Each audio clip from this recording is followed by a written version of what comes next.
BMH doctor ചാറ്റിന്റെ പുതിയൊരു എപ്പിസോഡിലേക്ക് എല്ലാവർക്കും സ്വാഗതം. സ്ത്രീകളുടെ ജീവിതത്തിൽ 40 എന്നത് ഒരു ചെറിയ സംഖ്യയല്ല. കാരണം പുതിയൊരു മാറ്റങ്ങൾ തുടങ്ങുന്ന ടൈമാണത്. അപ്പോൾ ഈ സമയത്ത് നമ്മുടെ ശരീരത്തിൽ പല മാറ്റങ്ങളും കണ്ടുവരാം. അതിനെപ്പറ്റി കൂടുതൽ അറിവുകളും നിർദ്ദേശങ്ങളും തരുവാനായിട്ട് ഇന്ന് നമ്മുടെ കൂടെയുള്ളത് തൊടുപുഴ BMHന്റെ ഗൈനക്കോളജിസ്റ്റായ ഡോക്ടർ ജസ്നയാണ്. Welcome ma'am. Thank you ma'am. ഞാനിപ്പോൾ പറഞ്ഞത് 40 കഴിയുന്തോറും സ്ത്രീയുടെ ശരീരത്തിൽ പല മാറ്റങ്ങൾ വന്നു തുടങ്ങാം. ഇപ്പം March 8 നമ്മുടെ ഇന്റർനാഷണൽ വുമൻസ് ഡേ ആണ്. അപ്പം നമുക്ക് വുമൻസിന് വേണ്ടി തന്നെ പ്രത്യേകമായിട്ട് പല കാര്യങ്ങളും ഈ ഒരു ടൈമിൽ ഈ ഒരു ഡോക്ടർ ചാറ്റിലൂടെ നമുക്ക് പറഞ്ഞു കൊടുക്കാം. അപ്പോൾ പ്രധാനമായിട്ട് ഒരു ഏജിങ് ആവുന്ന ടൈമിൽ കാണുന്നതാണ് ആർത്തവ വിരാമം. അതിൽ നിന്ന് തന്നെ നമുക്ക് തുടങ്ങാം. മാം, അതിനെപ്പറ്റി എന്താണ് പറയാനുള്ളത്? ആർത്തവ വിരാമം എന്ന് പറയുന്നത് ആർത്തവം പോലെ തന്നെ ഒരു ഫിസിയോളജിക്കൽ ആയിട്ടുള്ള ഒരു പ്രോസസ്സാണ്, ഒരു പ്രക്രിയയാണ്. ഒരു സ്ത്രീയുടെ ജീവിതത്തിൽ നടക്കുന്ന ഒരു നോർമൽ ഫിസിയോളജിക്കൽ പ്രോസസ്സാണ് ആർത്തവ വിരാമം. അപ്പോൾ അതിലേക്ക് കടക്കുന്നതിന് മുന്നേ എനിക്ക് 1-2 കാര്യങ്ങൾ പറയാനുള്ളത്. നമ്മൾ സാധാരണ സ്ത്രീകളുടെ അസുഖത്തെക്കുറിച്ചൊക്കെ സംസാരിക്കുമ്പോൾ ഏറ്റവും കൂടുതലായിട്ട് നമ്മൾ ഡിസ്കസ് ചെയ്യുന്നതാണ് ആർത്തവം, അമിത രക്തസ്രാവം, അല്ലെങ്കിൽ ഫൈബ്രോയിഡ്, മുഴകൾ, ഗർഭകാല പരിചരണങ്ങൾ, PCOD, PCOS, വന്ധ്യത, അങ്ങനെ ഒരുമാതിരിപ്പെട്ട എല്ലാ ടോപ്പിക്സും നമ്മൾ കോമൺ ആയിട്ട് ഡിസ്കസ് ചെയ്യുന്നത് കാണാറുണ്ട്. അതിൻ്റെ ചർച്ചകൾ നമ്മൾ കേൾക്കാറുണ്ട്. പക്ഷേ ആർത്തവ വിരാമം എന്ന് പറയുന്നത് സാധാരണഗതിയിൽ എല്ലാവരും അതിനെക്കുറിച്ച് ചർച്ച ചെയ്യാൻ ആഗ്രഹിക്കുന്നില്ല, അല്ലെങ്കിൽ അത് ചർച്ച ചെയ്യപ്പെടുന്നില്ല. അപ്പോൾ അതിനെക്കുറിച്ച് ഒരു അവബോധം അല്ലെങ്കിൽ ഒരു അവയർനെസ് സമൂഹത്തിൽ കൊടുക്കാൻ എന്നുള്ള ഒരു ഉദ്ദേശം കൂടെ നമ്മൾ ഇന്റർനാഷണൽ വിമൻസ് ഡേയോടനുബന്ധിച്ച് നടക്കുന്ന ഈ ക്യാമ്പയിൻ്റെ ഭാഗമായിട്ടുള്ള ഈ ഒരു എപ്പിസോഡിൽ ഉൾപ്പെടുത്താൻ ഞാൻ ആഗ്രഹിക്കുകയാണ്. അപ്പോൾ ആർത്തവ വിരാമം എന്ന് പറയുന്നത് ഒരു സഡൻ ആയിട്ടുള്ളൊരു പ്രോസസ്സ് അല്ല. മെനോപോസ് എന്ന് പറയുന്നത് ഒരു സ്ത്രീയുടെ ജീവിതത്തിൽ 5 മുതൽ 10 വർഷം വരെ നീണ്ടു നിൽക്കാവുന്ന ഒരു പ്രക്രിയയാണ്. അപ്പോൾ മെനോപോസും പെരിമെനോപോസും ഇത് രണ്ടും കൂടെ ചേർന്നിട്ടുള്ളൊരു പ്രോസസ്സാണ് കംപ്ലീറ്റ് ആവുന്നത്. പെരിമെനോപോസ് എന്ന് പറയുന്നത് ആർത്തവ വിരാമത്തിലേക്ക് നമ്മൾ എത്തുന്ന ഒരു പീരിയഡ്, അതാണ് പെരിമെനോപോസ്. അപ്പോൾ ഈ പെരിമെനോപോസും മെനോപോസും കൂടെ ചേർന്നതാണ് ഒരു സ്ത്രീയെ സംബന്ധിച്ച് ആർത്തവ വിരാമം. അപ്പോൾ വിവിധ പറഞ്ഞതുപോലെ ഏജ് 40 എന്ന് പറയുന്നത് ഏതൊരു സ്ത്രീയെ സംബന്ധിച്ചും ഒരു ടേണിംഗ് പോയിന്റ് ആണ്. അപ്പോൾ ആ ടേണിംഗ് പോയിന്റ് എന്ന് പറയുന്നത് ഒരാൾ പെരിമെനോപോസിലേക്ക് കടക്കുമ്പോൾ ഉണ്ടാകുന്ന ഒരുപാട് മാറ്റങ്ങളാണ് നമ്മൾ ഈ പറയുന്നത്. അപ്പോൾ സാധാരണഗതിയിൽ ഒരാൾ പെരിമെനോപോസ്, ഒരു ഫീമെയിൽ പെരിമെനോപോസ് അല്ലെങ്കിൽ മെനോപോസിലേക്ക് കയറുമ്പോൾ വരുന്ന ചേഞ്ചസ്, അതാണല്ലോ ഇപ്പോൾ എടുത്തിട്ട് ടോപ്പിക്. അത് എന്ന് പറയുന്നത് ശാരീരികമായിട്ടുള്ള ചേഞ്ചസിനോടൊപ്പം തന്നെ മാനസികമായിട്ടും വൈകാരികമായിട്ടും ഒരുപാട് മാറ്റങ്ങളിലൂടെയാണ് സ്ത്രീ കടന്നു പോകുന്നത്. ശാരീരികമായിട്ടുള്ള മാറ്റങ്ങൾ നമ്മൾ ഏറ്റവും കോമൺ ആയിട്ട് കേൾക്കുന്നതാണ് ഹോട്ട് ഫ്ലഷസ്. നിന്ന നിപ്പ് തന്നെ നമ്മൾ അങ്ങ് വേർക്കുകയാണ് ഡോക്ടറെ, പെട്ടെന്ന് ഫാൻ്റെ അടിയിൽ നിന്നാലും ഭയങ്കരമായിട്ട് വേർക്കുന്നു. ഇതാണ് കോമൺ ആയിട്ട് നമ്മൾ കേൾക്കുന്ന ഒരു കംപ്ലൈൻറ്റ് എന്ന് പറയുന്നത്. അതിനോടൊപ്പം തന്നെ വരുന്ന മറ്റു ഒരുപാട് കംപ്ലൈൻറ്റ്സ് പേഷ്യൻസ് കോമൺ ആയിട്ട് പറയുന്നതാണ് ഉറക്കം ശരിയാവുന്നില്ല, നന്നായി ഉറങ്ങാൻ പറ്റുന്നില്ല, പെട്ടെന്ന് വണ്ണം വയ്ക്കുക, അണ്ടർ ഗാർമെന്റ്സും അതുപോലെ തന്നെ ചുരിദാർ അല്ലെങ്കിൽ സാരിയുടെ ബ്ലൗസിന്റെ കൈയൊക്കെ പെട്ടെന്ന് ഇറുകി വരികയാണ്, രാവിലെ എഴുന്നേൽക്കുമ്പോൾ കുഴപ്പമില്ല, വൈകുന്നേരം ആകുമ്പോഴേക്കും ഭയങ്കരമായിട്ട് ഞാൻ ചീർത്ത് തടിക്കുകയാണ്, അതുപോലെ ഉറക്കം ശരിയാവുന്നില്ല. പിന്നെ വരുന്നൊരു കംപ്ലൈൻ്റ് ആണ് ആങ്സൈറ്റി. ചെറിയ ചെറിയ കാര്യങ്ങൾക്ക് വരെ ഞാൻ പൊട്ടിത്തെറിക്കുകയാണ് ഡോക്ടറെ, ഹസ്ബൻഡിനോടാണെങ്കിലും കുട്ടികളോടാണെങ്കിലും നിസ്സാര കാര്യം മതി എനിക്ക് പെട്ടെന്ന് സങ്കടം വരുക, പെട്ടെന്ന് ദേഷ്യം വരിക, ഇത്രയും നാളെ എനിക്ക് ഇങ്ങനെ ഒരു കുഴപ്പമില്ലായിരുന്നു, ഇപ്പോൾ ചെറിയ ചെറിയ കാര്യങ്ങൾ ഞാൻ ഇറിറ്റേറ്റഡ് ആവുക, ഭയങ്കര മൂഡിയാണ്, എനിക്ക് ഭയങ്കര മൂഡ് സ്വിങ്സ് ആണ് എന്നുള്ള കാര്യങ്ങൾ ചില പേഷ്യൻസ് പറയാറുണ്ട്. മറ്റു ചിലർ പറയുന്നതാണ്, ഇപ്പോൾ എസ്പെഷ്യലി വർക്കിംഗ് ഫീമെയിൽസ് പറയുന്നതാണ്, ഡോക്ടർ എനിക്ക് എൻ്റെ ഡിസിഷൻ മേക്കിംഗ് എനിക്ക് അഫക്റ്റഡ് ആയതുപോലെ തോന്നുക. സ്ത്രീകൾ എന്ന് പറയുന്ന നമ്മൾ വിമൻ എന്ന് പറയുന്നത് മൾട്ടി ടാസ്കിങ്ങിൽ അഗ്രഗണ്യരായിട്ടുള്ള ആളുകളാണ്. പക്ഷെ അങ്ങനെയുള്ള ആളുകൾക്ക് പോലും ഈ ഒരു ഫേസിലേക്ക് കടക്കുമ്പോൾ ഇതൊരു ട്രാൻസിഷൻ ഫേസാണ്, ഒന്നിൽ നിന്ന് മറ്റൊന്നായി മാറുന്ന ഒരു ഫേസാണ്. ആ ഒരു ഫേസിലേക്ക് കടക്കുമ്പോൾ നമ്മളുടെ ഡിസിഷൻ മേക്കിംഗ് കപ്പാസിറ്റി അത് എഫക്റ്റഡ് ആവുന്നത് പോലെ തോന്നുക, അതുപോലെ ബ്രെയിൻ ഫോഗ് വരുന്നത് പോലെ, ചിലർക്ക് സംസാരിച്ചുകൊണ്ടിരിക്കുമ്പോൾ ചില പേരുകൾ ഓർക്കാൻ പറ്റുന്നില്ല, ചിലർക്ക് സാധനങ്ങൾ എവിടെയാണ് വച്ചതെന്ന് ഓർത്തെടുക്കാൻ പറ്റുന്നില്ല. അങ്ങനെ ചെറിയ ചെറിയ സട്ടിലായിട്ടുള്ള ചേഞ്ചസ് ആയിട്ടാണ് ചിലർക്ക് വരിക. മറ്റു ചിലർക്ക് വരുന്നത് സെക്ഷൽ ഇൻറ്റിമസിക്കുള്ള താല്പര്യം ഭയങ്കരമായിട്ട് കുറഞ്ഞു പോവുക, ലോസ് ഓഫ് ലിബിഡോ. പിന്നെ ചിലർക്ക് വരുന്നത് ഇടയ്ക്കിടയ്ക്ക് മൂത്രത്തിൽ പഴുപ്പ് വരിക, എനിക്ക് ഇത്ര നാളും ഒരു കുഴപ്പമില്ലായിരുന്നു ഡോക്ടറെ, പക്ഷെ ഇപ്പോൾ ഇടയ്ക്കിടയ്ക്ക് മൂത്രത്തിൽ പഴുപ്പ് വരികയാണ്. പിന്നെ ആളുകൾ പറയുന്നത് വെജൈനൽ ഡ്രൈനെസ്, അല്ലാതെ തന്നെ വെജൈന ഡ്രൈ ആയിട്ട് ഫീൽ ചെയ്യാം, അല്ലെങ്കിൽ ഇൻറ്റിമസിയുടെ സമയത്ത് വെജൈന ഭയങ്കര ഡ്രൈ ആയിട്ട് ലൂബ്രിക്കേഷൻ ഒന്നും വരുന്നില്ല എന്നുള്ളത്. ഇതാണ് നമ്മൾ കോമൺ ആയിട്ട് എല്ലാവരും സംസാരിച്ച് വരുന്ന അല്ലെങ്കിൽ എല്ലാവർക്കും അറിയാകുന്ന ശാരീരികമായിട്ടുള്ള മാറ്റങ്ങൾ. ഇതിനോടനുബന്ധിച്ച് തന്നെ വരുന്ന ഒരുപാട് മാറ്റങ്ങൾ മാനസികമായിട്ടും വൈകാരികമായിട്ടും വരുന്നുണ്ട്. ആ ഒരു മാറ്റങ്ങൾ കൂടെ നമ്മൾ ഇന്നത്തെ സമൂഹത്തിലേക്ക് അഡ്രസ്സ് ചെയ്യപ്പെടണം. അതാണ് മെയിൻ മോട്ടീവ്. ഈ ഒരു എപ്പിസോഡ് ഇതിനു വേണ്ടി മാത്രം നമ്മൾ നടത്തുന്നതിന്റെ മെയിൻ മോട്ടീവ് അതാണ്. അപ്പോൾ ഇത്തരം കാര്യങ്ങൾ അഡ്രസ്സ് ചെയ്യുന്നത് കൊണ്ട് എന്താണ് നമുക്ക് കിട്ടുക എന്നുള്ളത്, ഒരു ഫീമെയിൽ പെരിമെനോപോസ് മെനോപോസ് ട്രാൻസിഷനിലൂടെ കടന്നു പോകുമ്പോൾ അതിന്റെ കോൺസിക്വൻസസ് വരുന്നത് പാർട്ട്ണറിലും മക്കളിലുമാണ്, അല്ലെങ്കിൽ ആ ഫാമിലി എന്ന് പറയുന്ന ആ ഒരു കൺസ്ട്രെയിൻ്റെ അകത്താണ് കൂടുതലായിട്ട് എഫക്റ്റ് ചെയ്യുക. അപ്പോൾ ഇത് സമൂഹത്തിനെ എങ്ങനെ ബാധിക്കുന്നു, ഇതെങ്ങനെ നല്ല രീതിയിൽ നമുക്ക് അഡ്രസ്സ് ചെയ്യാം, എന്തൊക്കെയാണ് നമുക്ക് ഇതിനു വേണ്ടി ചെയ്യാൻ പറ്റുന്നത്, എങ്ങനെ നമുക്കിതിനെ നല്ല രീതിയിൽ അഭിമുഖീകരിക്കാം, കൺട്രോൾ ചെയ്യാം, ഇതൊക്കെയാണ് നമ്മളിന്ന് ഡിസ്കസ് ചെയ്യാൻ പോകുന്നത്. ഡോക്ടർ പറഞ്ഞല്ലോ കുറേ ലക്ഷണങ്ങൾ നമുക്ക് ഈ മെനോപോസ് സ്റ്റാർട്ട് ചെയ്യുമ്പോൾ നമ്മുടെ ശരീരത്തിലുണ്ടാകുന്ന മാറ്റങ്ങൾ, ഈവൻ നമ്മൾ മെന്റലി ആണെങ്കിൽ പോലും. അപ്പോൾ ഇത് നമ്മുടെ ഡെയിലി ലൈഫിനെ എങ്ങനെ ബാധിക്കുന്നു എന്ന് പറയാം? നിബിത, ഇത് ഡെയിലി ലൈഫിനെ നല്ല രീതിയിൽ ആക്ച്വലി ഇത് എഫക്റ്റ് ചെയ്യും. അത് ചില കാര്യങ്ങൾ എഫക്റ്റ് ചെയ്യുന്നത് വളരെ സട്ടിലായിട്ടായിരിക്കും, ചെറിയ ചെറിയ രീതിയിലുള്ള മാറ്റങ്ങളായിട്ടായിരിക്കും. ഇപ്പോൾ ഫോർ എക്സാമ്പിൾ ഒരു മീറ്റിംഗ് അറ്റൻഡ് ചെയ്തുകൊണ്ടിരിക്കുകയാണ്, അല്ലെങ്കിൽ ഒരു വർക്ക് ഫ്രം ഹോം ഉള്ള ഒരു ഫീമെയിൽ, അല്ലെങ്കിൽ ഒരു ഓഫീസിൽ നിൽക്കുന്ന ഒരു ഫീമെയിൽ. അപ്പോൾ ഇവർക്ക് വരുന്ന മാറ്റങ്ങൾ പല രീതിയിലാണ്. ഇപ്പോൾ ഒരു ഹോം മേക്കർ ആണ്, അല്ലെങ്കിൽ നമ്മൾ വീട്ടിൽ തന്നെ നിൽക്കുന്ന ഒരാളാണെങ്കിൽ ഒരു ഹോട്ട് ഫ്ലഷ് വന്നു കഴിഞ്ഞാൽ അവർക്ക് പെട്ടെന്ന് ഒരു ഫാൻ്റെ അടിയിലോ എ സിയുടെ അടിയിലോ പോയിരിക്കാം, അല്ലെങ്കിൽ കുറച്ച് നേരം അവർക്കൊന്ന് കാം ആവാനുള്ള ഒരു അറ്റ്മോസ്ഫിയർ ഉണ്ടാവും. പക്ഷേ കുട്ടികളൊക്കെ ഇൻ ആൻഡ് അറൗണ്ട് ഉണ്ട്, അല്ലെങ്കിൽ പാരൻസ് ഉണ്ട്, അല്ലെങ്കിൽ പാർട്ട്ണർ ഉണ്ട്, അല്ലെങ്കിൽ ഗസ്റ്റ് ഉണ്ട്. അങ്ങനത്തെ കാര്യങ്ങളൊക്കെ വരുമ്പോൾ ആ ഒരു സിറ്റുവേഷൻ എങ്ങനെ ഹാൻഡിൽ ചെയ്യണം എന്ന് മിക്കവർക്കും അറിയത്തില്ല. അതൊരു രീതിയാണ്.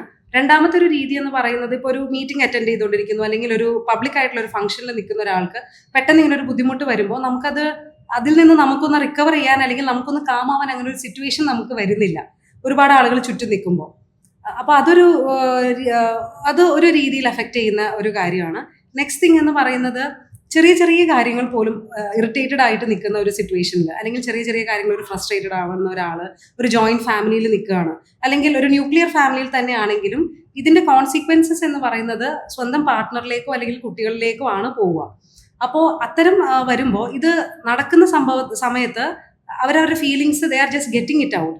പക്ഷെ അതിനുശേഷമുള്ള റീപർക്കഷൻസ്, അതിന് പ്രത്യാഘാതങ്ങൾ എന്ന് പറയുന്നത് പാർട്ട്ണറുടെ അടുത്ത് നിന്ന് എങ്ങനെയാണ്, അല്ലെങ്കിൽ കുട്ടികൾ അതെങ്ങനെയാണ് എടുക്കുന്നത് എന്നുള്ളത് നമുക്കത് പറയാൻ പറ്റില്ല. കാരണം കുട്ടികൾക്കറിയില്ല. പിന്നെ ഹസ്ബൻഡ് എന്ന് പറയുന്ന ഒരാൾ എങ്ങനെ വന്നാലും ഇപ്പോൾ ഈ ഒരു കാലഘട്ടത്തിൽ ജീവിക്കുന്ന ഒരു മെയിൽസ്, അല്ലെങ്കിൽ അവരുടെ അച്ഛന്മാർ എന്ന് പറയുന്ന ആ ഒരു നമ്മുടെയൊക്കെ അച്ഛന്മാരുടെ ഏജിലുള്ളവർക്ക് അവരുടെ അമ്മമാർക്കോ അല്ലെങ്കിൽ അവരുടെ ഭാര്യമാർക്ക് ഈ ആർത്തവ വിരാമം അല്ലെങ്കിൽ മെനോപോസിലൂടെ അവർ കടന്നു പോകുന്നുണ്ടെന്ന് അവർക്ക് അറിയില്ല. ഇതിനെക്കുറിച്ച് വലിയൊരു അവയർനെസ് ഇല്ല, ആരും ഇതിനെക്കുറിച്ച് സംസാരിക്കാറില്ല. എന്നാൽ പീരിയഡ്സിനെ കുറിച്ചോ, അല്ലെങ്കിൽ മെൻസ്ട്രൽ സൈക്കിളിനെ കുറിച്ചോ, പ്രഗ്നൻസിയെ കുറിച്ചോ, അല്ലെങ്കിൽ അതിൻ്റെ ഇടയിൽ വരുന്ന കോംപ്ലിക്കേഷൻസിനെ കുറിച്ചോ, അല്ലെങ്കിൽ എന്തെങ്കിലും അസുഖങ്ങളെ കുറിച്ചോ ഒരുപാട് ഡിസ്കഷൻസ് വരുന്നുണ്ട്. പക്ഷെ ഇത്തരം കാര്യങ്ങളെ കുറിച്ച് സംസാരിക്കാൻ അതിനത്ര ഗ്രാവിറ്റി ഉണ്ടെന്ന് പോലും ആരും മനസ്സിലാക്കുന്നില്ല. അപ്പോൾ നമ്മളുടെ ഈ ഒരു ഏജിൽ വരുന്ന മെയിൽസ്, അല്ലെങ്കിൽ ഒരു 10 വർഷം മുന്നേ ജനിച്ചവർക്കൊന്നും ഇതിനെ കുറിച്ച് അറിയത്തില്ല, ഒരു അവയർനെസ് ഇല്ല.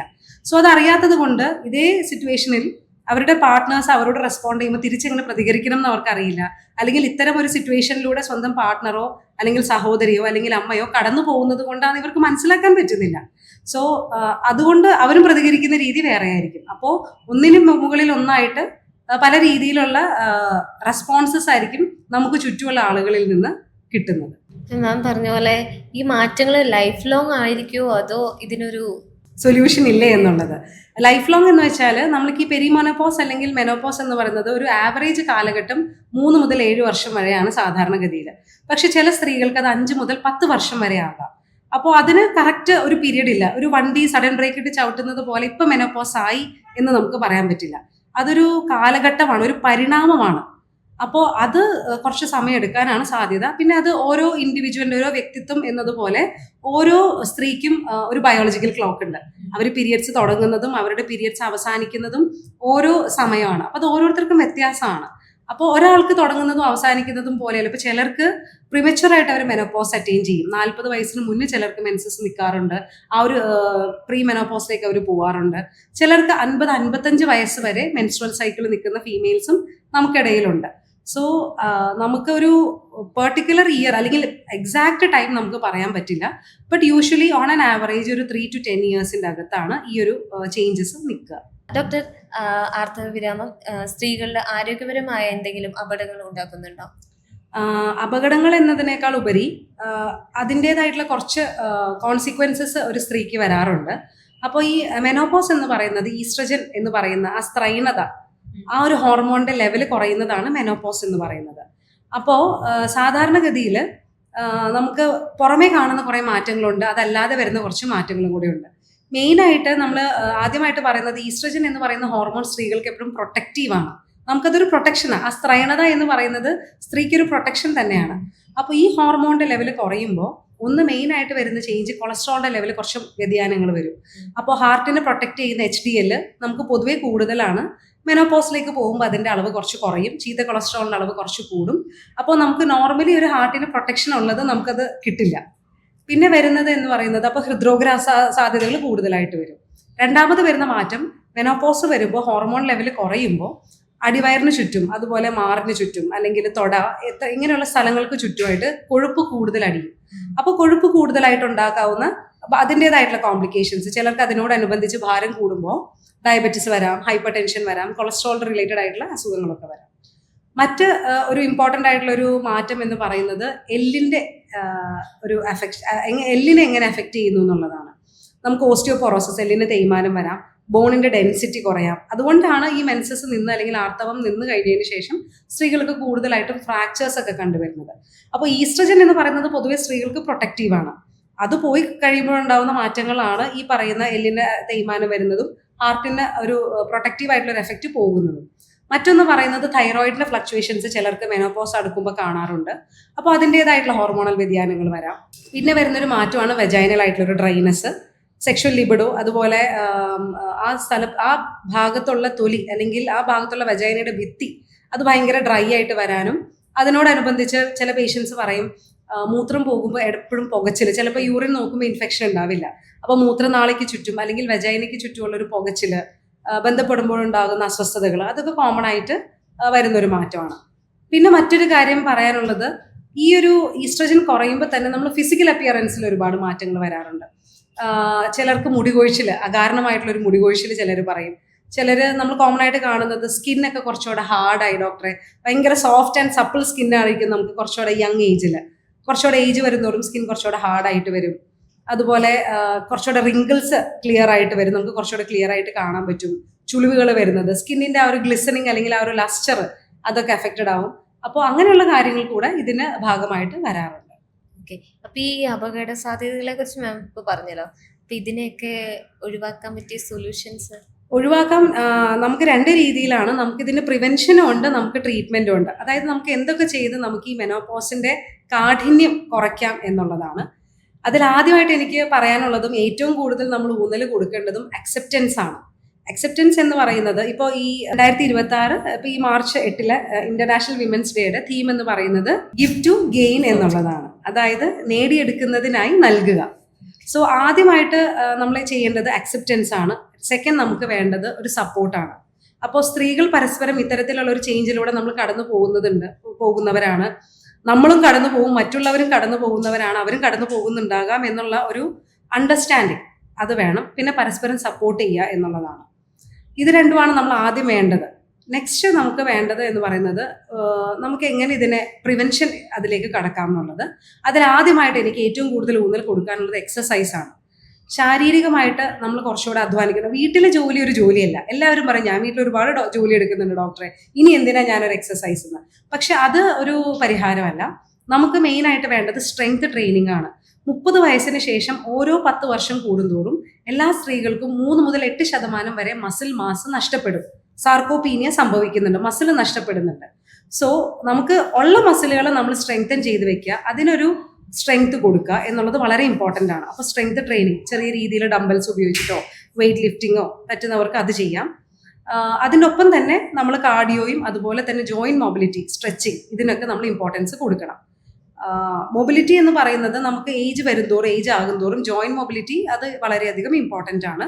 അത് മെനോപോസ് എന്നുള്ളത് റിലേറ്റഡ് ആയിട്ട് മാത്രമല്ല, നമ്മുടെ ജനറൽ ഫംഗ്ഷനിങ്ങിനെ കൂടെ അത് എഫക്റ്റ് ചെയ്യുന്നത് കൊണ്ടാണ് ഞാൻ അതിവിടെ ഒന്ന് ആഡ് ചെയ്തത്. നെക്സ്റ്റ് ആണ് നമ്മൾ ഡയറ്റ് പറയുന്നത്. ഡയറ്റ് എന്ന് ഉദ്ദേശിക്കുന്നത് എല്ലാത്തിൽ നിന്ന് ഒഴിവാകണം എന്നല്ല. എല്ലാവരും പറയും നമ്മൾ ഡയറ്റ് അബവ് 40 വരുമ്പോൾ നമ്മുടെ ഡയറ്റ് ചേഞ്ച് ചെയ്യണം, നമ്മൾ കാർബോഹൈഡ്രേറ്റ് കുറയ്ക്കണം, അന്നജം കുറയ്ക്കണം, പ്രോട്ടീൻ കൂട്ടണം എന്നല്ലാതെ മറ്റൊന്നും ആളുകൾ സംസാരിക്കാറില്ല. പക്ഷെ അത് മാത്രമല്ല, നമ്മൾ പ്രോട്ടീൻ കൂട്ടുന്നതിനോടൊപ്പം തന്നെ നമുക്ക് പ്രായമാവും തോറും നമുക്ക് ഭക്ഷണം ഡൈജസ്റ്റ് ചെയ്യാനുള്ള കപ്പാസിറ്റിയും എഫക്റ്റഡ് ആവും.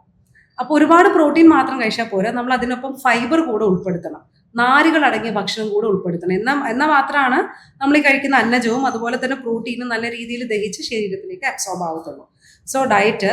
പിന്നെ ഡയറ്റിൽ മറ്റൊരു കാര്യം പറയാനുള്ളത് പച്ചയ്ക്കുള്ള പച്ചക്കറി, പച്ചയ്ക്കുള്ള ഫ്രൂട്ട്സ് അത് ധാരാളം ഉൾപ്പെടുത്തുക. അറ്റ്ലീസ്റ്റ് ഒരു 2 കപ്പ് ഓഫ് വെജിറ്റബിളും 2 കപ്പ് ഓഫ് ഫ്രൂട്ടെങ്കിലും റോ ആയിട്ട് നമ്മൾ ഉൾപ്പെടുത്താൻ ശ്രമിക്കുക. തോരനായിട്ട് കഴിക്കുന്നുണ്ട് എന്ന് പറയുന്നതിൽ കാര്യമില്ല. കാരണം നമ്മളൊക്കെ തോരൻ ഉണ്ടാക്കുമ്പോൾ എത്രത്തോളം എണ്ണയും എത്രത്തോളം തേങ്ങയും ഉൾപ്പെട്ടിട്ടാണ് നമ്മുടെ തോരൻ എന്നുള്ളത് നമുക്കറിയാം. സോ അതൊരു ഹെൽത്തി ഓപ്ഷനായിട്ട് ഞാൻ പറയില്ല. But 2 to 3 cup of vegetable and fruits പച്ചയ്ക്ക് കഴിക്കാൻ പറ്റിയ അത് നല്ല കാര്യമായിരിക്കും. അത് ഏതെങ്കിലും നേരത്തുള്ള മീൽസിൻ്റെ ഒപ്പം ഉൾപ്പെടുത്തിയോ അല്ലെങ്കിൽ സെപ്പറേറ്റ് ആയിട്ടോ കഴിക്കാം. നെക്സ്റ്റ് പ്രിവെൻഷനിൽ പറയാൻ ഉദ്ദേശിക്കുന്നത് സപ്ലിമെന്റ്സ് ആണ്. അത് ആക്ച്വലി പ്രിവെൻഷൻ ആയിട്ടും നമുക്ക് കരുതാം, ട്രീറ്റ്മെന്റ് ആയിട്ടും കരുതാം. അപ്പോൾ സപ്ലിമെന്റ് എന്ന് ഉദ്ദേശിക്കുന്നത് നമ്മൾ സാധാരണഗതിയിൽ കഴിക്കേണ്ട സപ്ലിമെന്റ്സ് ഒന്ന് പ്രോട്ടീൻ ഞാൻ പറഞ്ഞു, മറ്റൊന്ന് പറയാനുള്ളത് കാൽസ്യം, വൈറ്റമിൻ ഡി, പിന്നെ വൈറ്റമിൻ B12. ബി കോംപ്ലക്സ് വളരെയധികം ഇമ്പോർട്ടൻ്റ് ആണ്. പിന്നെ ആരും ഒരുപാട് ചർച്ച ചെയ്ത് കാണപ്പെടാത്ത ഒരു വൈറ്റമിൻ ആണ് magnesium. Magnesium glycinate especially above the age of 40 വളരെ ഇമ്പോർട്ടൻ്റ് ആണ്. അത് മസിൽ റിക്കവറി, മസിൽ റിലാക്സേഷന് ഹെൽപ്പ് ചെയ്യും. അതിനോടൊപ്പം തന്നെ നമുക്ക് ഡീപ്പായിട്ടൊരു ഉറക്കം കിട്ടാനും മഗ്നീഷ്യം ഹെൽപ്പ് ചെയ്യും. സോ കോമൺ ആയിട്ട് കാണുന്ന പിന്നെ omega-3 ഇതൊക്കെ ഡെയിലി എല്ലാം കഴിക്കാൻ പറ്റിയില്ലെങ്കിലും അറ്റ്ലീസ്റ്റ് നമ്മൾ നമ്മളുടെ റെഗുലർ ആയിട്ടുള്ള ഒരു ഡയറ്റിൽ, ലൈഫ് സ്റ്റൈലിൽ ഇതൊക്കെ ഉൾപ്പെടുത്താൻ നോക്കുന്നത് നല്ലതാണ്. പിന്നെ നമ്മൾ ഈ പറയുന്ന ഡയറ്റ്, എക്സസൈസ് ഇതല്ലാതെ നമ്മൾ പിന്നെ ഏറ്റവും കൂടുതൽ ഇപ്പോൾ ഊന്നൽ കൊടുക്കുന്നത് മെൻ്റൽ ഹെൽത്തിനാണ്. സോ ഒരു നല്ലൊരു സോഷ്യൽ സർക്കിൾ ഉണ്ടാക്കിയെടുക്കണം. ഇനിയിപ്പോൾ ഇൻ കേസ് അത് നമുക്ക് എല്ലാവരോടും കമ്മ്യൂണിക്കേറ്റ് ചെയ്യാൻ പറ്റുന്നില്ല, അല്ലെങ്കിൽ ആളുകളായിട്ട് സമ്പർക്കം പുലർത്താൻ പറ്റുന്ന ഒരു സാഹചര്യം, അല്ലെങ്കിൽ അറ്റ്ലീസ്റ്റ് നമ്മൾ ജേർണലിങ്ങിന് ഇമ്പോർട്ടൻസ് കൊടുക്കുക. നമ്മുടെ തോട്ട്സ് നമ്മൾ അറ്റ്ലീസ്റ്റ് ഒരു പേനയും പേപ്പറും എടുത്തിട്ട് എഴുതാം. അപ്പോൾ നമുക്ക് കുറച്ചുകൂടെ ക്ലാരിറ്റി ഓഫ് തോട്ട്സ് വരും. Next thing what you can do is meditation. കുറച്ച് നേരം ഫോൺ അല്ലെങ്കിൽ നമുക്ക് വരുന്ന എല്ലാ എക്സ്റ്റേണൽ സ്റ്റിമുലസും മാറ്റി വെച്ചിട്ട്, അതിപ്പോൾ ഇങ്ങനെ എന്തെങ്കിലും ഒരു പെർട്ടിക്കുലർ ഒരു എസ്തെറ്റിക് ആയിട്ടുള്ള ഒരു സ്ഥലത്ത് വേണമെന്ന് തന്നെ ഇല്ല. നമുക്ക് സമാധാനവും സ്വസ്ഥതയും കിട്ടുന്ന ഏതൊരു സ്ഥലത്താണെങ്കിൽ പോലും ഒരു 10-15 മിനിറ്റ് നമ്മൾ നമ്മുടെ തോട്ട്സ് ആയിട്ട് തന്നെ ഇരിക്കുന്നത് തന്നെ വലിയൊരു കാര്യമാണ്. Then therapy, counselling.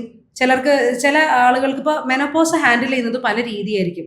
ചില ആളുകൾക്ക് നമ്മൾ ഏജ് ചെയ്യുന്നതോ അല്ലെങ്കിൽ നമുക്ക് ഇത്തരം മാറ്റങ്ങൾ വരുന്നു, നമ്മൾ ഇതിലൂടെ കടന്നു പോകുന്നു, അതൊന്നും അക്സെപ്റ്റ് ചെയ്യാൻ പറ്റുന്നവരല്ല. അപ്പോൾ അങ്ങനെയുള്ളവർക്ക് ഇത് ഹാൻഡിൽ ചെയ്യാൻ പറ്റുന്നില്ല, അല്ലെങ്കിൽ ഭയങ്കരമായിട്ട് ബ്രെയിൻ ഫോഗിങ് വരികയാണ്, ചിന്തകൾ ശരിയാകുന്നില്ല, എനിക്ക് എപ്പോഴും ഭയങ്കര മൂടിയാണ്, അല്ലെങ്കിൽ ഇത് ഹാൻഡിൽ ചെയ്യാൻ പറ്റുന്നില്ല എന്ന് തോന്നുന്നെങ്കിൽ definitely we can go for therapy. Online ആണെങ്കിലും ഓഫ്ലൈൻ ആണെങ്കിലും നല്ല റിലയബിൾ ആയിട്ടുള്ള ഒരുപാട് കൗൺസിലേഴ്സ് അല്ലെങ്കിൽ കൗൺസിലിംഗ് നമുക്ക് സൗകര്യങ്ങൾ നമുക്ക് ചുറ്റുമുണ്ട്. So make use of that. അപ്പോൾ ഇതൊക്കെയാണ് കോമൺ ആയിട്ട് നമുക്ക് പേഷ്യൻ്റ് ഒരാൾ നമ്മുടെ അടുത്ത് വരുമ്പോൾ അഡ്വൈസ് ചെയ്യുന്ന പ്രിവെൻറ്റീവ് ആയിട്ടുള്ള ഒരു സ്ട്രാറ്റജികൾ. ഇനി മറ്റൊരു കാര്യം നമ്മൾ പറയുന്നത്, എസ്പെഷ്യലി ഇപ്പോൾ നോർമലി നമുക്ക് BMH ഉള്ളതാണ്, അതല്ലാതെ തന്നെ ഒരു വിമൻസ് ഡേയോടനുബന്ധിച്ച് നമ്മൾ ചെയ്യുന്നതാണ് വിമൻസ് വെൽനെസ് പാക്കേജ്. അതിൽ നമ്മൾ കോമൺ ആയിട്ട് ഇൻക്ലൂഡ് ചെയ്യുന്ന ഒരു പാനൽ ഓഫ് ഇൻവെസ്റ്റിഗേഷൻസ് ഉണ്ട്. അത് നമ്മൾ കോമൺ ആയിട്ട് ചെയ്യുന്നത് ഷുഗർ നോക്കും, തൈറോയിഡ് നോക്കും, നമ്മുടെ ബേസിക് ആയിട്ടുള്ള കാൽഷ്യം, വൈറ്റമിൻ ഡി, B12 അളവ് നോക്കുക, കൊളസ്ട്രോളിൻ്റെ ലെവൽ നോക്കുക. പിന്നെ 30 വയസ്സ് കഴിഞ്ഞാൽ പൊതുവേ നമ്മൾ എല്ലാ സ്ത്രീകൾക്കും 3 മുതൽ 5 വർഷത്തിൽ ഒരിക്കലും ഒരു പാപ്സ്മിയർ എടുക്കാൻ നമ്മൾ പറയാറുണ്ട്. അത് ഇൻക്ലൂഡഡ് ആണ്. പിന്നെ 40 വയസ്സ് കഴിഞ്ഞ സ്ത്രീകൾക്ക് മാമോഗ്രാം. അപ്പോൾ ഇതൊക്കെ ജനറൽ ആയിട്ടുള്ള ഒരു വിമൻസ് വെൽനസ് പാക്കേജിൽ വരുന്നതാണ്. സോ ഒരു ECG എടുത്ത് നോക്കുക. ഇതൊക്കെ നമുക്കൊരു ഐഡിയ തരും. നമുക്ക് എന്തൊക്കെയാണ്, നമ്മളിപ്പോൾ എവിടെ നിൽക്കുന്നു, നമ്മൾ ഇനി എന്തൊക്കെ മാറ്റങ്ങൾ നമ്മുടെ ജീവിതത്തിൽ കൊണ്ടുവരണം, അല്ലെങ്കിൽ എന്തൊക്കെ നമുക്ക് ചെയ്യാൻ പറ്റും എന്നുള്ളതിനെ കുറിച്ചൊക്കെ നമുക്ക് കൺസൈസ് ആയിട്ട് അറിയാൻ പറ്റും. ഇത്തരത്തിലുള്ള ഒരു പാക്കേജ് അല്ലെങ്കിൽ ഇത്തരത്തിലുള്ള ഒരു ഇൻവെസ്റ്റിഗേഷൻസ് അത് നമുക്ക് ചെയ്യുകയാണെങ്കിൽ നമുക്ക് കുറച്ചുകൂടി ഒരു ഐഡിയ കിട്ടും. മാം, ലക്ഷണങ്ങൾ പറയുന്നതിൻ്റെ ഇടയ്ക്ക് സ്ത്രീകളിൽ ബോൺ ഡെൻസിറ്റിയുടെ കുറവിനെ പറ്റി പറഞ്ഞല്ലോ. അപ്പോൾ അങ്ങനെ ഉണ്ടാകുന്ന സാഹചര്യങ്ങളിൽ അത് കണ്ടുപിടിക്കാൻ എന്തെങ്കിലും മെഷേഴ്സ് ഉണ്ടോ? ഉണ്ടെങ്കിൽ തന്നെ അതിന് പരിഹാരം ചെയ്യാനുള്ള എന്തെങ്കിലും മാനേജ്മെന്റ് എന്തെങ്കിലും ഉണ്ട്. നമുക്ക് ബോൺ ഡെൻസിറ്റി കണ്ടുപിടിക്കാനായിട്ട് നമുക്ക് bone density scan, DEXA scan ഒക്കെ ഉണ്ട്. അതിപ്പോൾ എസ്പെഷ്യലി നമ്മൾ ഹോസ്പിറ്റലിൽ നമ്മൾ ക്യാമ്പുകളൊക്കെ വയ്ക്കുമ്പോൾ നമ്മൾ ഡെക്സാ സ്കാൻ വെക്കാറുണ്ട്. അതല്ലാതെ തന്നെ നമുക്കത് കണ്ടുപിടിക്കാം. അപ്പോൾ അതിൻ്റെ ലെവൽ അനുസരിച്ചിട്ടാണ്, അതിൻ്റെ വാല്യൂ ലെവൽ അനുസരിച്ചിട്ടാണ് ഒരാൾ ഓസ്റ്റിയോപീനിയാണോ അത് നമുക്കൊരു ലെവലുണ്ട്. നമ്മൾ ഓർത്തോ ഡോക്ടേഴ്സിനെ കണ്ടിട്ട് അവരുടെ കൺസൾട്ടേഷൻ എടുത്തിട്ടാണ് ഒരു പേഷ്യൻറ്റിന് വേണ്ട ട്രീറ്റ്മെൻറ്റ് നമ്മൾ കൊടുക്കുന്നത്. കാരണം എല്ലാവർക്കും ഒരേ അളവായിരിക്കില്ല ബോൺ ഡെൻസിറ്റിയുടെ റിപ്പോർട്ട്സ് വരിക. സോ അങ്ങനെ നമ്മൾ ചെയ്യാറുണ്ട്. അപ്പോൾ ഇതിന് നമുക്ക് മരുന്നുകളുണ്ട്, ഇഞ്ചെക്ഷൻസ് ഉണ്ട്, ഇൻഹലേഷണൽ ആയിട്ടുള്ള നമുക്ക് വലിക്കാവുന്ന സ്പ്രേകളുണ്ട്. ബോൺ ഡെൻസിറ്റി കുറഞ്ഞിട്ടുണ്ടെങ്കിൽ അതിന് നമ്മൾ കൊടുക്കുന്നത് ട്രീറ്റ്മെൻറ്റ്സ് ഉണ്ട്. പിന്നെ ഇത് കൂടാതെ ഇപ്പോൾ നിബിത് ചോദിക്കുമ്പോഴാണ് ഞാനത് ഓർക്കുന്നത്, നമ്മൾ ഈ ട്രീറ്റ്മെൻറ്റ്സ് ഇത്രയും രീതിയിൽ നമ്മൾ പ്രിവെൻറ്റ് ചെയ്യുന്നു, അല്ലെങ്കിൽ പലതരത്തിലുള്ള ചികിത്സകൾ ഓഫർ ചെയ്യുമ്പോഴും അതിൻ്റെ കൂടെ തന്നെ നമുക്ക് സിവിയർ ആയിട്ടുള്ള സിംറ്റംസ് ചിലർക്ക് വരും. ചിലർക്ക് ഈ പറഞ്ഞത് കൂടാതെ അവരനുഭവിക്കുന്ന അല്ലെങ്കിൽ ആ മാനസിക പിരിമുറുക്കം കൂടാതെ അല്ലെങ്കിൽ ആ വേർക്കുന്നത് കൂടാതെ അവരുടെ ഡെയിലി ലൈഫ് വളരെയധികം അഫക്റ്റഡ് ആവുന്ന രീതിയിൽ വരാറുണ്ട്. അങ്ങനെയുള്ള പേഷ്യൻസിന് നമ്മൾ ഹോർമോൺ റീപ്ലേസ്മെന്റ് തെറാപ്പി, HRT എന്നൊക്കെ പറയും പണ്ട്, ഇപ്പോൾ അത് MHT എന്നാണ് പറയാം, മെനോപോസൽ ഹോർമോൺ തെറാപ്പി, നമ്മളത് ഓഫർ ചെയ്യാറുണ്ട്. ആ ഒരു സൗകര്യവും നമുക്ക് BMH-ലുണ്ട്. മാം വളരെ വ്യക്തമായിട്ട് ഒരു മെനോപോസ് അല്ലെങ്കിൽ ഒരു ആർത്തവിരാമമുള്ള സ്ത്രീയുടെ ലക്ഷണങ്ങൾ അല്ലെങ്കിൽ അവർക്ക് വേണ്ട പരിഹാരങ്ങളെല്ലാം മാം വളരെ വ്യക്തമായിട്ട് തന്നെ പറഞ്ഞു തന്നു. അപ്പൊ ഈ ഒരു നിമിഷത്തിൽ നമ്മുടെ പ്രേക്ഷകർക്ക് വേണ്ടി മാം എന്ത് നിർദ്ദേശമാണ് കൊടുക്കാൻ ആഗ്രഹിക്കുന്നത്? എനിക്ക് പറയാനുള്ളത്, ഒരു സ്ത്രീ 40കളിൽ കയറുമ്പോൾ അതൊന്നിൻ്റെയും അവസാനമല്ല. സത്യത്തിൽ അതൊരു വളരെ ബ്യൂട്ടിഫുൾ ആയിട്ടുള്ള പുതിയൊരു അധ്യായത്തിന്റെ തുടക്കമാണ്. ഒരു 40s എന്ന് പറയുന്നത് ഒരു ഫീമെയിലിനെ സംബന്ധിച്ച് വളരെ എക്സൈറ്റിംഗ് ആയിട്ടുള്ള, വളരെ ഇൻട്രസ്റ്റിംഗ് ആയിട്ടുള്ള ഒരു ഫേസ് ആണത്. കാരണം ഇപ്പൊ ഇത്രയും നാളും ജീവിച്ചതിന്റെ ഒരു അനുഭവം ഉണ്ടാവും, അതിൻ്റെതായിട്ടുള്ള ഒരു ബോധം ഉണ്ടാവും, പിന്നെ അതിനെക്കുറിച്ച് ഒരു ഐഡിയ ഉണ്ടാവും, മുന്നോട്ടുള്ള ജീവിതം എങ്ങനെ, അല്ലെങ്കിൽ ഇതുവരെ ജീവിച്ച കാലഘട്ടം എങ്ങനെ, ഒരു ഐഡിയ. നമ്മൾ കുറച്ചുകൂടെ ഒരു മെച്ചുവേർഡ് ആയിട്ടുള്ള ഒരു വുമൺ അല്ലെങ്കിൽ മെച്ചുവേർഡ് ആയിട്ടുള്ള ഒരു സ്ത്രീ, ഒരു സ്ത്രൈണതയുടെ ഒരു പാരമ്യത്തിലെത്തുന്ന ഒരു സ്റ്റേജ് എന്നൊക്കെ പറയാം, ഒരു 40കളിൽ ഒരു സ്ത്രീ എൻ്റർ ചെയ്യുക എന്ന് പറയുന്നത്. സോ ആ ഒരു ഫേസ് എന്ന് പറയുന്നത് നമ്മൾ വളരെയധികം ഇരു കൈയും നീട്ടി വളരെ സന്തോഷത്തോടെ സ്വീകരിക്കുക എന്നുള്ളതാണ് ഞാൻ പറയാം. അതിനൊപ്പം തന്നെ നമ്മൾ ഈ വരുന്ന ഒരുപാട് ചേഞ്ചസ്, ഇത് നമുക്ക് മാത്രമല്ല എല്ലാ സ്ത്രീകൾക്കും വരുന്നതാണ്. നമ്മൾ ഇതിലൂടെ കടന്നു പോകുമ്പോൾ കുറേ ഏറ്റക്കുറച്ചിലുകൾ ഉണ്ടാകാം. അപ്പോൾ ഇത്തരം മാറ്റങ്ങളൊക്കെ വരുമ്പോൾ നമ്മൾ അതിനനുസരിച്ച് നമുക്ക് സ്ത്രീകൾ അവരെ തന്നെ കുറച്ചുകൂടെ ടേക്ക് കെയർ ചെയ്യേണ്ട ഒരു സമയമാണ് എന്നാണ് ഞാൻ പറയുന്നത്. ഇപ്പോൾ 40 കഴിയുന്ന ഒരാളുകൾ യൂഷ്വലി എന്താ ചെയ്യുക, കുട്ടികളുടെ പഠിത്തത്തിൽ കോൺസെൻട്രേറ്റിംഗ് ആയിരിക്കും, അല്ലെങ്കിൽ പാർട്ട്നേഴ്സിനെ സപ്പോർട്ട് ചെയ്യുന്നു, അല്ലെങ്കിൽ സ്വന്തം ജോലിയിൽ സ്ട്രഗ്ലിംഗ് ആയിരിക്കും, ചിലപ്പോൾ പാരൻസിനെ ടേക്ക് കെയർ ചെയ്യേണ്ട ഒരു സ്ട്രഗ്ലിംഗ് ആയിട്ടുള്ള ഒരു ഏജ് ആണ് ഈ ഒരു 40s എന്ന് പറയുന്നത്. സോ അതിനോടൊപ്പം തന്നെ നമ്മൾ എന്താ ചെയ്യേണ്ടത്, നമ്മൾ നമ്മളെ തന്നെ കേൾക്കാൻ റെഡി ആവണം. നമ്മുടെ ശരീരം നമ്മളോട് എന്താ പറയുന്നതെന്ന് നമ്മൾ കേൾക്കണം, നമ്മുടെ മനസ്സ് എന്താ പറയുന്നതെന്ന് കേൾക്കണം, അതിനൊരു സ്പേസ് നമ്മൾ കൊടുക്കണം. എന്നിട്ട് നമ്മൾ നമ്മളെ തന്നെ ടേക്ക് കെയർ ചെയ്യണം. നമ്മൾ നമ്മളെ സെലക്ട് ചെയ്യുന്നതിന് അല്ലെങ്കിൽ നമ്മളെ ചൂസ് ചെയ്യുന്നത് അതൊരിക്കലും ഒരു സെൽഫിഷ്നെസ് ആവില്ല. നമ്മൾ നല്ല രീതിയിൽ നമ്മളെ ടേക്ക് കെയർ ചെയ്താൽ, നമ്മളുടെ കപ്പ് നിറഞ്ഞിരുന്നാൽ നമുക്ക് ചുറ്റുമുള്ളവരുടെ കപ്പ് നിറച്ചു കൊടുക്കാൻ നമുക്ക് പറ്റും. അല്ലെങ്കിൽ നമ്മൾ എപ്പോഴും വളരെയധികം ഇങ്ങനെ നമ്മുടെ കയ്യിൽ ഒന്നും ഇല്ലല്ലോ, അല്ലെങ്കിൽ നമ്മളൊന്നും ചെയ്യുന്നില്ലല്ലോ എന്നുള്ളൊരു ചിന്തയിൽ നമ്മളെപ്പോഴും ഇങ്ങനെ വിഷമിച്ച്, അല്ലെങ്കിൽ ഒന്നും എന്താ പറയുക, ഒരു 40s ഫീമെയിൽ എന്ന് പറയുന്നത് ഷീസ് ഇൻ ഹർ ഗ്ലോറി, ഒരു ഗ്ലോറിയസ് പീരിയഡാണ്. അപ്പം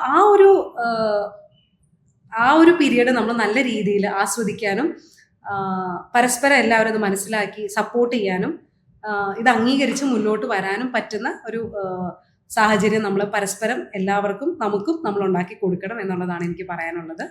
വളരെ നല്ലൊരു സെഷനായിരുന്നു Nibitha. Thank you so much. Thank you doctor. 40 കഴിഞ്ഞ സ്ത്രീകളുണ്ടാവുന്ന ആരോഗ്യ പ്രശ്നങ്ങളെ പറ്റി വളരെ വ്യക്തമായിട്ട് ഡോക്ടർ ജസ്ന ഇന്ന് നമ്മോടൊപ്പം പങ്കുവെക്കുകയുണ്ടായി. ഇനി പുതിയൊരു ആരോഗ്യ വിഷയവുമായി ഞങ്ങൾ വരുന്നത് വരെ ഇറ്റ്സ് നിബിത സൈനിങ് ഓഫ്.